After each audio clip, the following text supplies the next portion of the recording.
Halo, Assalamualaikum warahmatullahi wabarakatuh. Kembali lagi di channel Tarwe. Teman-teman, seperti biasa, saya akan membahas soal SKB Bidan sesuai dengan kisi-kisi perempuan RB 2021 ya teman-teman. Ya, soal-soal yang ada di sini ya teman-teman itu banyak yang keluar tahun-tahun kemarin. Tidak menutup kemungkinan tahun ini juga keluar ya. Sekarang sudah banyak FR-FR berterbangan ya teman-teman ya. Tapi kalian harus tetap memperkokoh di berbagai macam tipe-tipe soal dan banyak-banyak membaca lah intinya ya, yang semakin banyak jangan terpaku sama FR-FR karena teman-teman bukan gimana-gimana, cuman kita tidak tahu kebenaran FR itu seperti apa ya teman-teman. Tetap kalian harus mempelajari semuanya, karena kalau kalian mempelajari atau membaca setiap soal-soal latihan atau membaca materi-materi itu akan beda sama orang yang tidak pernah mempelajari. Intinya kayak udah lama banget gak baca lagi, itu beda banget. Setidaknya kalian familiar gitu ya. Oke, seperti biasa teman-teman, Kak, sebelum kita membahas soal, kalian jangan lupa klik tombol like, share, komen, dan subscribe ya, supaya saya semangat untuk buat video selanjutnya. Oke, lanjut saja ke soalnya ya. Remaja perempuan usia 17 tahun datang ke bidan praktek mandiri bersama ibunya, mengatakan haid dalam sebulan ini sudah berlangsung 2 kali. Hasil anamnesis ganti pembalut 3 kali sehari ya. Diagnosis yang paling memungkinkan pada kasus tersebut adalah A. Hipomenorea, B. Oligomenorea, C. Amenorea, D. Hipermenorea, atau E. Polimenorea. Jawabannya adalah ya teman-teman, polimenorea ya. Jadi polimenorea itu siklus menstruasinya lebih pendek dari biasanya, yaitu kurang dari 21 hari. Sabar. Jumlah perdarahannya relatif sama, gangguan hormon dengan usia korpus luteum memendek sehingga siklus menstruasi pun lebih pendek. Nah, ini yang A, hipomenorea itu ya teman-teman, perdarahan headnya itu lebih pendek atau lebih kurang seperti biasanya ya. Kemudian kalau amenorea ini dia berarti belum pernah menstruasi ya. Kemudian yang B, oligomenorea ini teman-teman, siklus haidnya panjang ya, lebih dari 35 hari.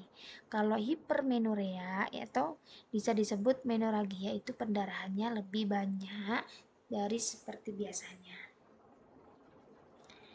Remaja perempuan usia 23 tahun datang ke bidan praktek mandiri mengatakan siklus haidnya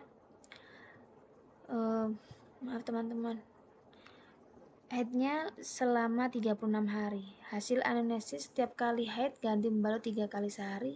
Diagnosis yang paling memungkinkan pada kasus tersebut adalah A. Hipomenorea, B. Oligomenorea, C. Amenorea, D. Hipermenorea, atau E. Polimenorea. Jawabannya adalah B ya teman-teman, yaitu oligomenorea ya. Oligomenorea ini siklus menstruasinya panjang lebih dari 35 hari. Jumlah perdarahannya tetap sama disebabkan oleh gangguan hormonal. Bila berkelanjutan selama 3 bulan berturut-turut disebut amenorea. Nah, amenorea ini terbagi menjadi 2 teman-teman ya. Jadi ada yang primer dan yang sekunder.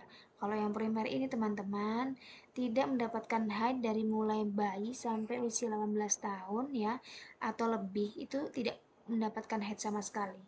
Kalau amenorrhea itu kasusnya seperti ini nih, yang amenorrhea sekunder ya maksud saya, itu kasusnya seperti ini. Dia pernah mengalami haid, kemudian tidak haid selama 3 bulan berturut-turut, nah itu disebut amenorrhea sekunder ya. Kemudian hipomenorea yang A ini teman-teman, yaitu perdarahan haidnya yang lebih pendek atau lebih kurang dari biasanya ya. Kemudian polimenorea yaitu apa? Kebalikannya dari ini ya, oligo ya, yaitu siklus haidnya lebih sering, kurang dari 21 hari ya. Kemudian hipermenorea atau disebut juga menoragi, perdarahannya yang banyak. tidak seperti biasanya. Remaja usia 15 tahun datang ke praktek bidan mandiri bersama ibunya mengatakan belum pernah mengalami haid.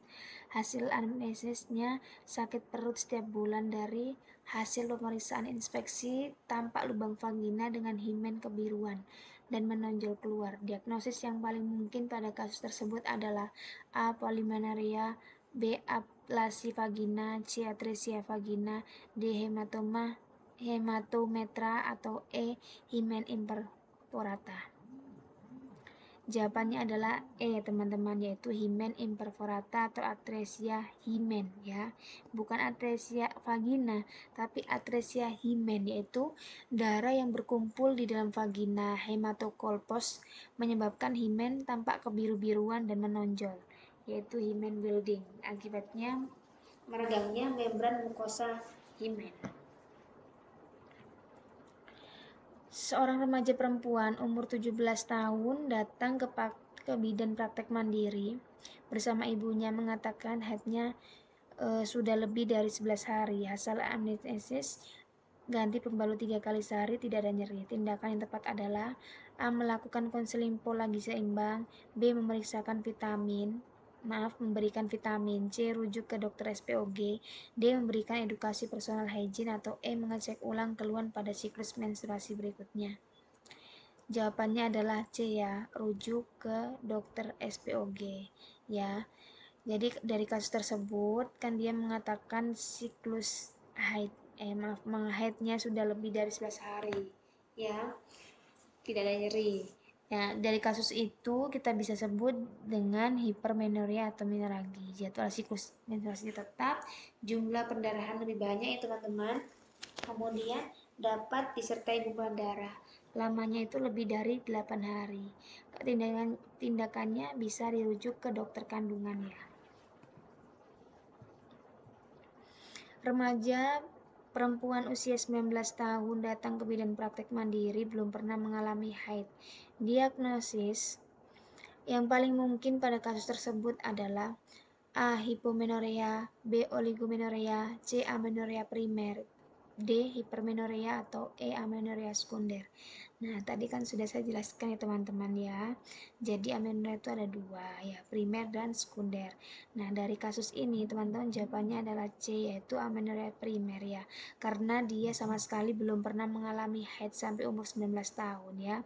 Jadi amenorrhea primer itu tidak haid sejak bayi sampai 18 tahun atau lebih. Kalau yang sekunder, amenorrhea sekunder ya, pernah mendapat haid tapi berhenti berturut-turut selama 3 bulan. Asuhan kebidanan pada masa persalinan yang dapat diberikan bidan sebagai kebutuhan dasar ibu bersalin adalah A. Menganjurkan ibu tidur dalam posisi terentang, bukan ya teman-teman. B. Posisi dan ambulasi, bisa jadi. C. Memberikan dukungan material, tidak masuk. D. Menyiapkan ruangan yang nyaman, atau E. Memberikan obat-obat tanpa indikasi. Jawabannya adalah B ya teman-teman, posisi dan ambulasi.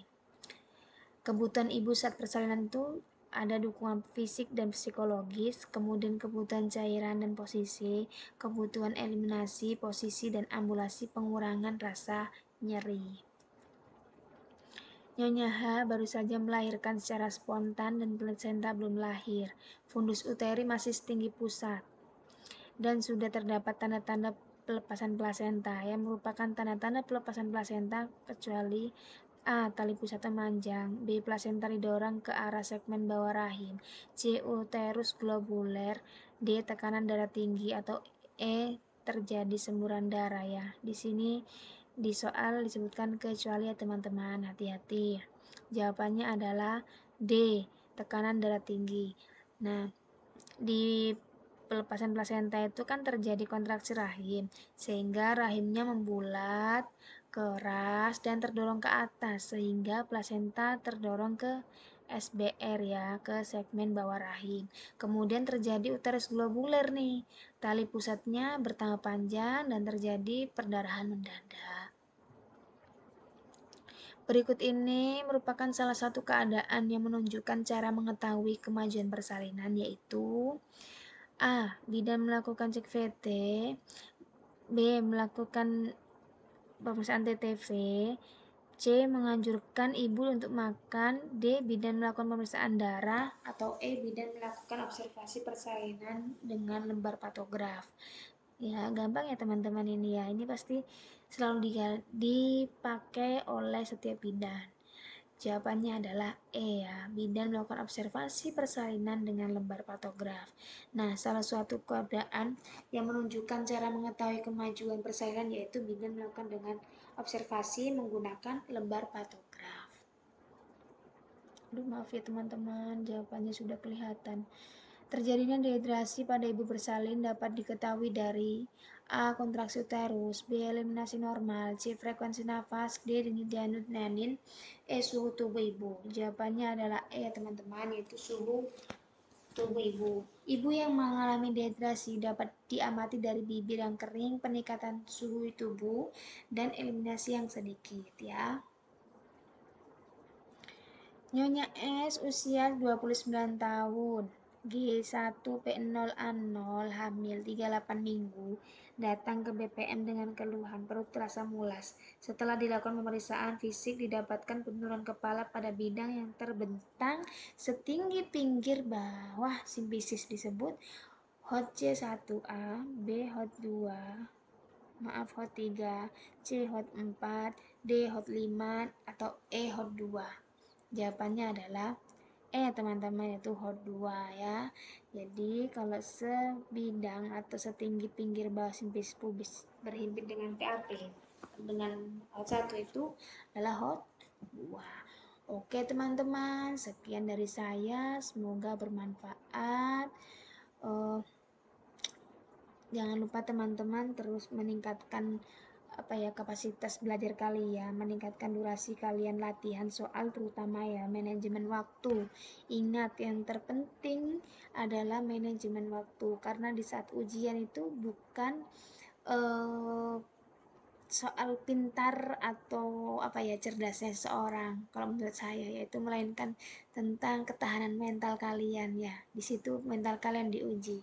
Ya, teman-teman yang minat daftar di Sahabat CPNS ini lengkap banget teman-teman, fiturnya di sini ada soalnya, soal latihan, kemudian tryoutnya juga dengan sistem CAT ya, sama persis dengan sistem CAT. Ada materinya juga, ada Zoom, nanti kalian dimasukkan di grupnya juga.